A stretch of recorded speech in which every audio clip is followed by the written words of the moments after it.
Hello, my great and wonderful people. How una day today? I hope all of una day well. Today, the heat when it be say if they come out from Niger issue, though they make the whole world stand still.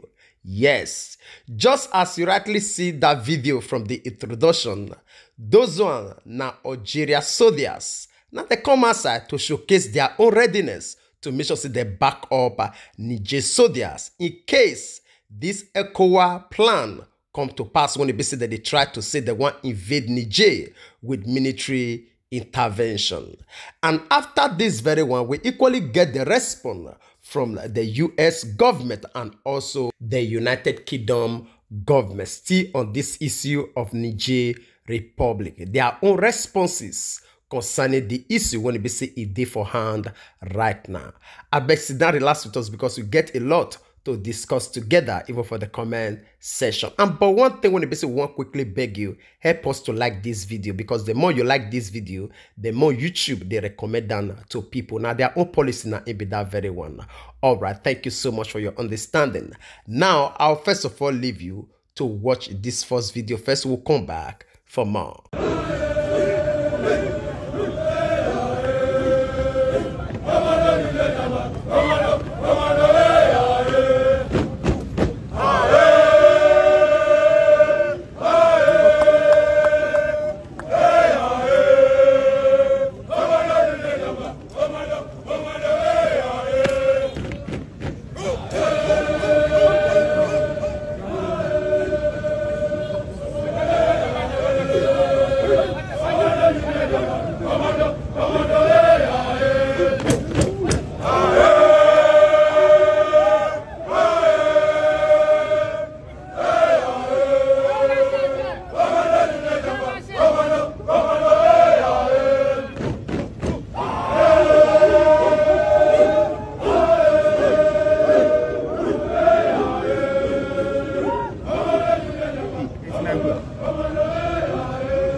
All right, my great and wonderful people, we did very sorry say we need to cut that video because of time in order for us to be able to meet up with other videos. So we'll still review to you one after the other.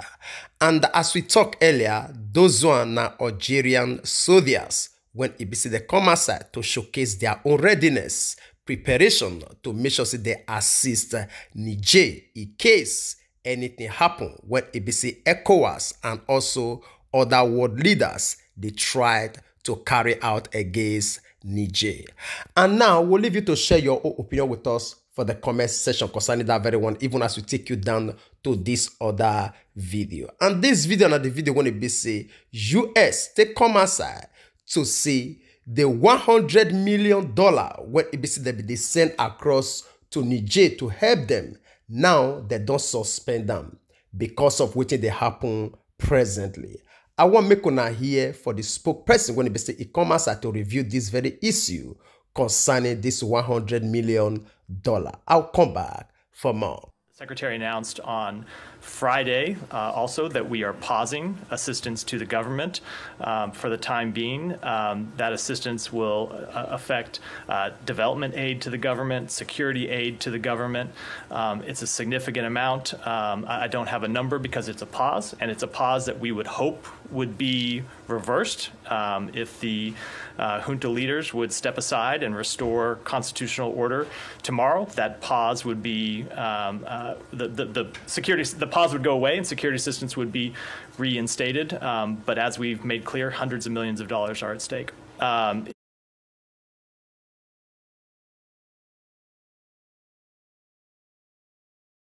It is a number over $100 million, but it's hard to give an exact amount because, one, we just made this pause. How much money you're giving to Niger? We don't know how long this pause will be in effect. If the pause, it doesn't matter how long it's going to be in effect.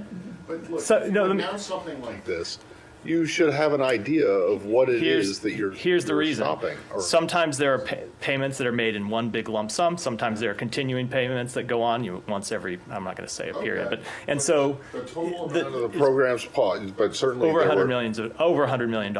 I don't have a list of specific programs, but they are development assistance, security assistance, law enforcement assistance, and other programs that aid the government of Niger. No, it's in the hundreds of millions. Because we're adding up some of the programs. I don't have the list of all the programs to go down, but I can tell you they are in those broad categories. And I should reiterate something I left out at the beginning, that humanitarian assistance to the Nigerian people is not affected. All right. With respect to President Bazoum, we remain in touch with President Bazoum. Officials from the State Department spoke to him earlier today. We had conversations with him over the weekend. The Secretary talked to him last week. We remain in contact with other leaders in the region as well. The Secretary spoke with the French Foreign Minister over the weekend about how to successfully resolve the situation and restore the constitutional order. There were about 100 American citizens we assisted that left on that charter flight. Our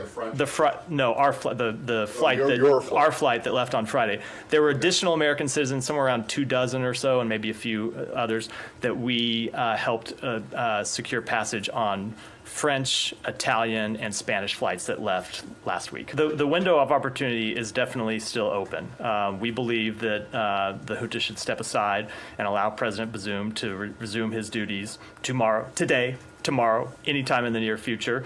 I don't want to put an assessment on when that window would be closed, other than to say that using diplomacy to achieve this objective is our top priority with respect to Niger, and we continue to pursue it. There has been direct contact with military leaders. I'm not going to say at what level or with whom, but there has been direct contact with military leaders urging them to step aside. All right, my great and wonderful people. I believe say una don't hear that very one from the spokesperson of the United States government. And before we leave you to share your opinion with us in the comment section and also show you the other side of the United Kingdom, may we first of all leave you to watch the meeting when it be say Burkina Faso soldiers and also Mali soldiers, the meeting when it be say they hold together for Niger concerning the way when they try to build a strong team to make sure they resist any intervention when it will probably come up from the ECOWAS or other external bodies. The Economic Community of West African States had told leaders of the July 26 coup to stand down by Sunday or face a possible military intervention. But the junta instead closed Niger's airspace and pledged to defend the country. The bloc's unity has been broken by a promise from the ruling juntas in Mali and Burkina Faso, both member states, to come to Niger's defense if needed. Both countries sent delegations to Niamey to show solidarity, the Malian army said on social media on Monday. Later, a representative of the Malian delegation reiterated his country's backing for the junta. Par le président du Conseil national pour la sauvegarde de la patrie. The audience granted to us by the President of the National Council for Safeguarding the Homeland focused on the main decisions taken by Their Excellencies Colonel Assimi Goïta and his counterpart from Burkina Faso, Captain Ibrahim Traoré, following the ECOWAS sanction. This decision, mentioned in the joint communiqué of July 31, 2023, includes a very strong solidarity with the people of Niger, with whom we share both history and geography, as well as a categorical refusal on the part of Mali and Burkina Faso to implement these illegal, illegitimate, and inhumane sanctions against the people of Niger. I would like to remind you that Burkina Faso, Mali, and Niger have been dealing for over 10 years with the negative socio-economic, security, political, and humanitarian consequences of NATO's hazardous adventure in Libya. Of course, we ask ourselves, if it took us 10 years, how many years would it take us to get over another adventure of the same nature in Niger? We don't know, 20 years, 30 years, 40 years, 50 years. One thing is certain. President Goita and President Traoré have clearly said no, no, and no. We will not accept military intervention in Niger. They are coming for our survival. To the brotherly people of Niger, these are difficult times. Mali and Burkina Faso have been through similar ordeals. We would like to reassure them most firmly of our support and solidarity. Let us remain resilient and stoic. If, to quote His Excellency Colonel Assimi Goita, all that is substantial and positive cannot be achieved easily. Simple as that, we will win. All right, my great and wonderful people, I believe say una don't hear the stand of the side of Burkina Faso and also Mali. They will want to be said that they come aside to show their own solidarity and also their own firm support behind Niger soldiers. All right, after this one, we equally get this other video when we say they come from the side of the United Kingdom government. Here, waiting the talk concerning their own viewpoints still on this Niger Republic. We'll come back. Of course, we touched briefly on the situation in Niger. I made the point that the UK very much welcomes ECOWAS's and his indeed decisive action, his strong commitment to democracy, and the unambiguous message that violence is not the means to bring political change in any circumstance, and that the commitment to democracy in Nigeria and in the region is unwavering. This very much supports the UK's position. We wish to see peace and democracy restored in Niger, and we will of course continue to liaise with our strong friends in the region, membership of ECOWAS of course including Nigeria, as we seek to bring about stability, peace and democracy to Niger. All right, my great and wonderful people, I believe say all of you don't hear that very one. And the last video I want to be so will quickly showcase to you. Now the video I want to be so will receive from this very professor when it be say in name na Patrick Lumumba. This might equally come aside to review to each and every one of us the role when it be say African leaders play to make sure say Africa day for the position when it be say it day to day where it they erode chaos from every angle of this very continent. I want to make una hear from this very activist and also a professor where in name na Patrick Lumumba. I'll come back for more. Arena, you are typical African so-called leader. I don't use leader when I'm talking about African politicians, because it's an insult to the word. Their agenda is thinking from one election to the other. No big ideas. You go to China, see big thinking. The Chinese are now thinking about how they will relate to Africa 100 years from today. 100 years from today. None of us will be alive. None of them will be alive. That is why they have, you go to any serious university in Africa now, they have a Confucius Institute. They are here to take charge of your mind so that you begin thinking like Chinese. They are teaching your children, you of the middle class, your children, you now tell them learn English and learn Mandarin. Because they are creating leaders in their own image. You know, when there was the conference in Sharm el-Sheikh, the COPs 27, Nigeria had the largest delegation with 486 or thereabouts, followed by Kenya with 386 or thereabouts. China had 193 or thereabouts. The United States 186 or thereabouts. Half of the individuals from Nigerian and Kenyan delegation were dead weight who were shopping in Sharm el-Sheikh. They had no idea what was happening. So when they come, they are now waiting for the conference in United Arab Emirates on 23rd to 25th November this year.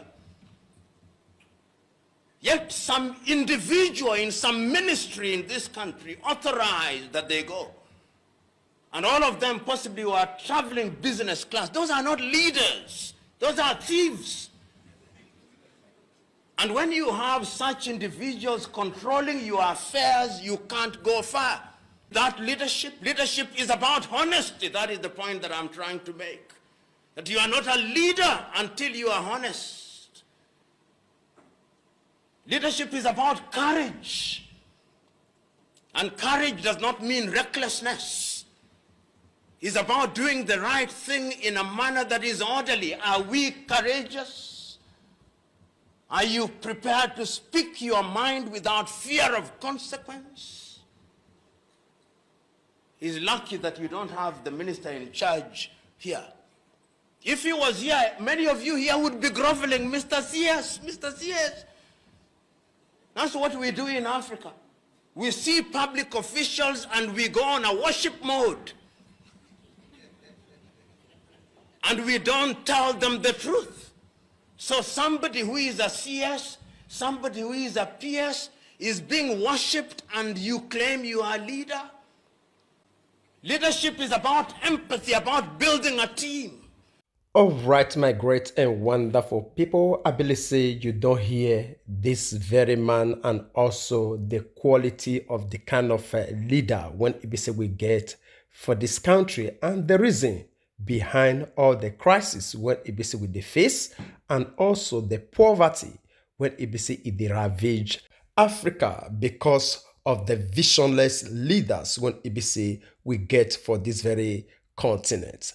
As we continue to the talk and we'll still continue to the talk and say until these people they wake up now and begin to put their people order of priority or else waiting that they see right now as all this school now just the beginning. They will see more to come. All right. We'll leave you to share your opinion with us in the comment section, even as we draw the line of this very broadcast here. We will see you again when we see you. Remember, we love you all. Bye-bye.